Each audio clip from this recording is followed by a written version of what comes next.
teman-teman, welcome to my podcast. Aku Dewi Belkis Afrianto.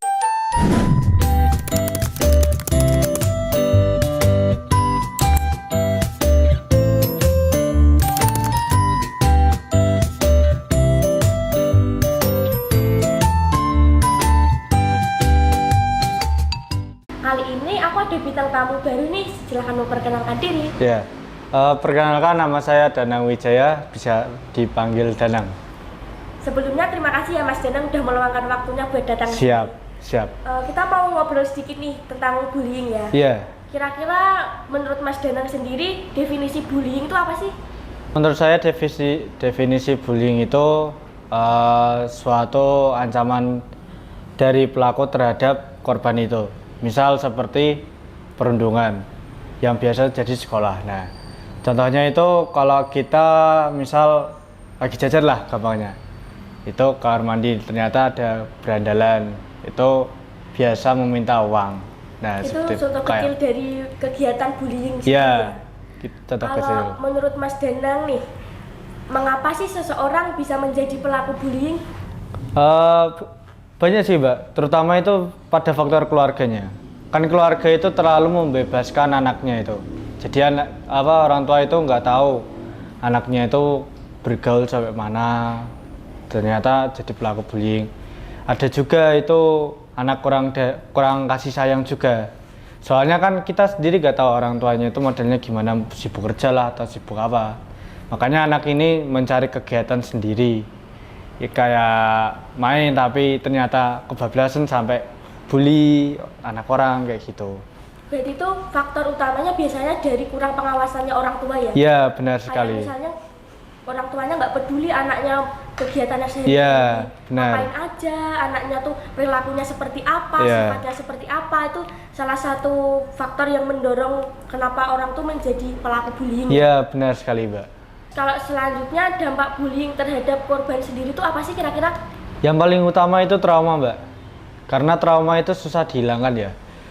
Mau dibawa ke psikolog itu susah, yang namanya anak di bawah umur pasti kalau kena bully itu traumanya besar Mbak. Kayak takut gitu ya? Takut banget Mbak. Saya itu pernah, tetangga saya anaknya itu pernah kena korban bully juga itu. Ya. Kan anaknya itu masih SD lah.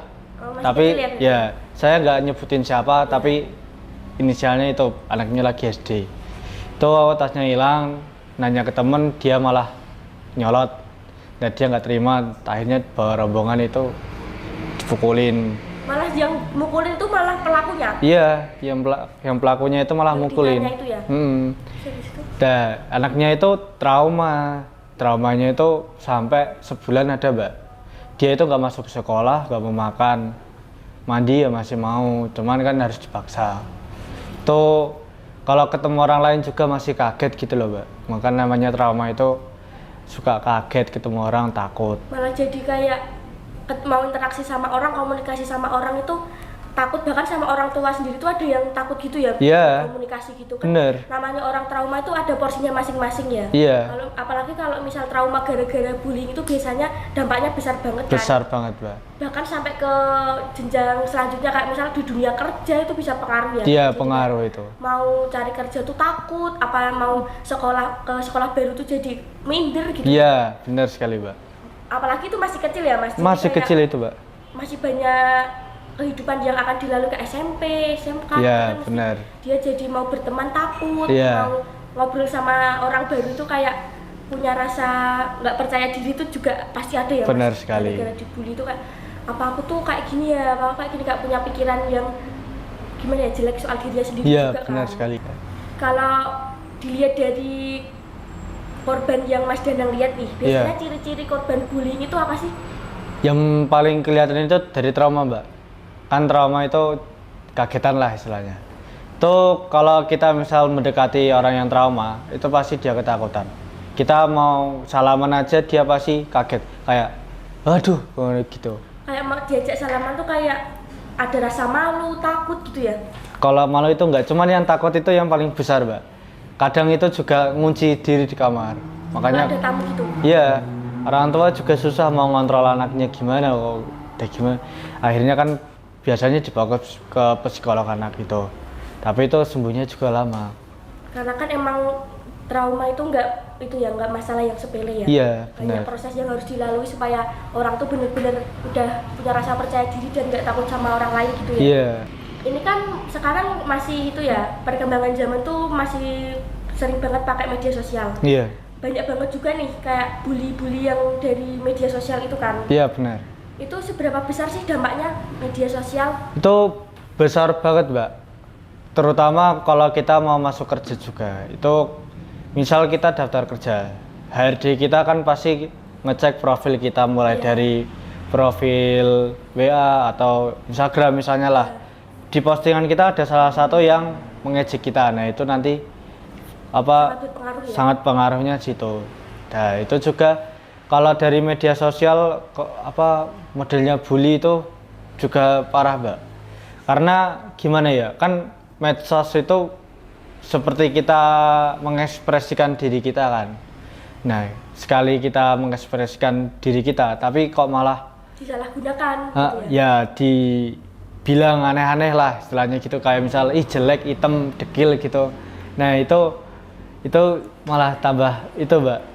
Pakai akun palsu gitu ya biasanya kayak ngehujat. Ya emang media sosial tuh buat mengekspresikan diri, tapi kebanyakan orang tuh kayak ada yang udah jadi dirinya sendiri, tapi banyak orang-orang yang pakai akun palsu malah ngehujat gitu. Orang nggak percaya diri, justru malah media sosial itu kasus bullyingnya paling banyak ya? Paling banyak gitu. Kalau Mas Danang sendiri pernah nggak sih dibully? Kalau saya nggak pernah, Mbak. Kalau misalnya tanda-tanda mau dibully gitu pernah nggak? Misal kayak dikucilkan, apa dimusuhin gitu, pernah nggak? Kalau itu pernah, Mbak. Kalau tanda-tandanya sih pernah. Itu waktu kapan? Tuh kapan ya? Saya nggak nyebutin kapan, tapi pernah lah istilahnya. Itu saya sering dijailin. Nah, itu paling sering itu dijailin. Kayak apa ya? Nyelentik gitu. Gini, nah modelnya gitu. Diisengin gitu ya? Iseng. Terus di sekolah juga pernah, sepatu saya kan hilang. Ternyata diumpetin teman pas habis sholat Jumat itu, Mbak. Oh, itu ya juga termasuk kasus bullying ya? Iya. Karena kan kayak bullying tuh nggak harus soal ucapan kan, Iya. perilaku dimulai dari hal-hal kecil itu. Terus Mas Danang responnya gimana itu? Ya kalau respon saya, wah ya biasa aja, karena kan ini masih bully ringan lah istilahnya. Kalau bully yang parah itu ya saya tanganin aja, Mbak. Kan kalau bully yang parah itu udah nggak bisa ditoleransi lah. Itu berarti Mas Danang belum merasa itu ya kayak terlalu dipikirin gitu ya, kayak anggap aja itu cuma iseng-iseng aja, cuma bercanda gitu ya. Saya mikir bercanda ya, biarin. Tapi kalau kira-kira orang pelaku bullying yang udah keterlaluan itu harus mendapatkan hukuman apa sih yang efektif? Kalau itu sih apa ya, Mbak? Kalau misal di sekolah ya di DO, Mbak. Itu paling efektif itu. Kalau nggak di DO, panggil orang tua, dibicarakan dulu ya, pakai kepala dingin lah. Bicarain antara korban sama orang tua pelaku.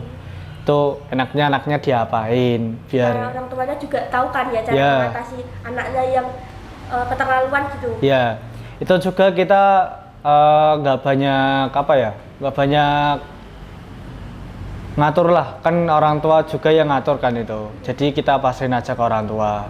Tapi kalau memang anaknya udah keterlaluan, itu kita bisa panggil pihak terkait juga. Supaya jadi pembelajaran ke depannya ya? Iya, benar. Menurut Mas Danang, cara meningkatkan rasa percaya diri korban bullying itu harus bagaimana supaya lebih yakin untuk percaya diri? Kalau itu sih menurut saya lebih banyak berkomunikasi ya. Karena itu komunikasi nomor satu, Mbak. Kan kita kalau ada masalah pasti ceritalah. Sharing biar gak ada beban. Tapi kita nggak boleh kayak ngember itu loh, Mbak. Gak boleh nyebarin aib orang. Jadi itu modelnya kita harus jadi tempat berceritanya korban bully itu.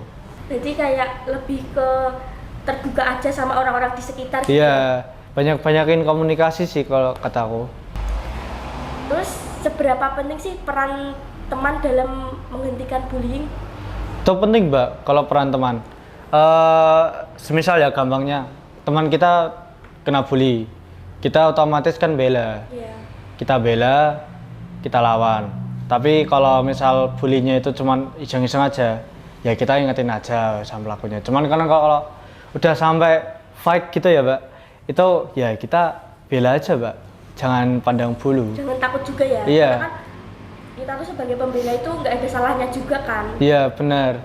Kalau niat kita kan baik ya. Hmm. Kecuali kita kayak yang ikut bully itu kita salah. Tapi kalau niat kita membela itu justru malah bagus ya. Bagus banget itu. Yang terakhir ya Mas Danang. Iya. Pesan untuk orang yang menjadi pelaku bullying itu apa? Untuk pesan saya ya, kalian itu walaupun masih di bawah umur ya, tapi kalian itu tetap dihukum. Karena apa? Karena bully itu salah satu kejahatan yang paling tidak bisa dimaafkan. Kalau kamu sendiri yang kena bully pasti nggak terima. Nah, hati-hati aja, itu hukum pasti menjerat kalian. Apalagi Gitu. kalau misalnya di dunia kerja kebetulan ketemu lagi gitu kan. Iya. Kamu dulu kan yang bully aku kayak Nah. jadi dendam itu Kak. Bully itu pasti menimbulkan rasa sakit hati yang mendalam sampai kapanpun ya. Ya, Jadi pasti ada jejaknya itu. jadi kalian hindari kegiatan bullying supaya kita tuh hidup ke depannya tuh damai, aman, sentosa gitu ya. Baik. Terima kasih ya Mas Dadang untuk Siap, waktunya. siap. Terima kasih juga telah diundang. Mungkin sekian video dari aku. Dadah.